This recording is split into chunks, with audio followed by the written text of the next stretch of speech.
سلام له خورشید د 2 بجې خبرونو ته ښه راغلاست. د افغانستان د سولې په اړه د مسکو ناسته سبا د روسیې په پلازمینه کې جوړیږي. د سولې عالي شورا ویاند وایي په یاده ناسته کې د دین محمد په مشرۍ د دغې شورا 4 مرستیالان ګډون کوي او هغوی هم نن سهار د مسکو پر لوري روان شوي دي. د سرچینې په وینا په دې ناسته کې به افغان پلاوی د طالبانو له استازو سره هم په مخامخ ډول خبرې وکړي.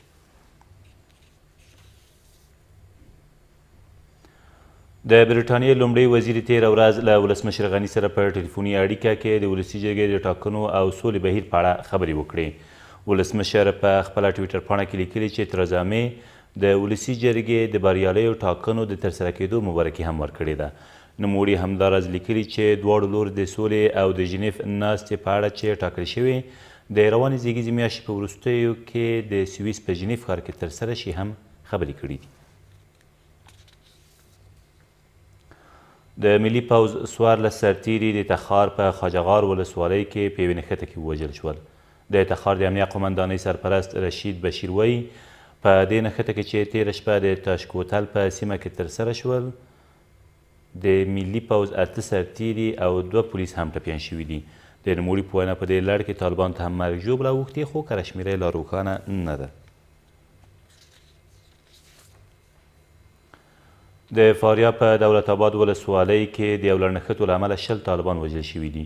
د 209 شاهین قلو اردو قمندانۍ مسؤلین وایي په دې نښته کې چې تیر مازدیګر ترسره شوې د یادې ډلې 14 نور غړي هم ټپیان شوي دي. له دې سره سم په کندوز کې هم د ورته عملیاتو په پایله کې 2 طالبان وژل شوي او 2 نورې ټپیان دي. او د بغلان د مرکز په ډنډې غوري سیمه کې د څو ورځنیو نښتو له امله تر اوسه 14 طالبان وژل شوي او 19 نورې ټپیان دي.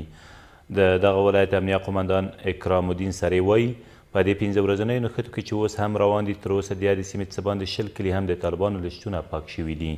د نوموړي په وینا په دې نښتو کې بهرني ځواکونه د هوا له لارې د افغان ځواکونو ملاتړ کوي. دا تر دې مهاله وروستي خبرونه، تر بیا مو الله مل.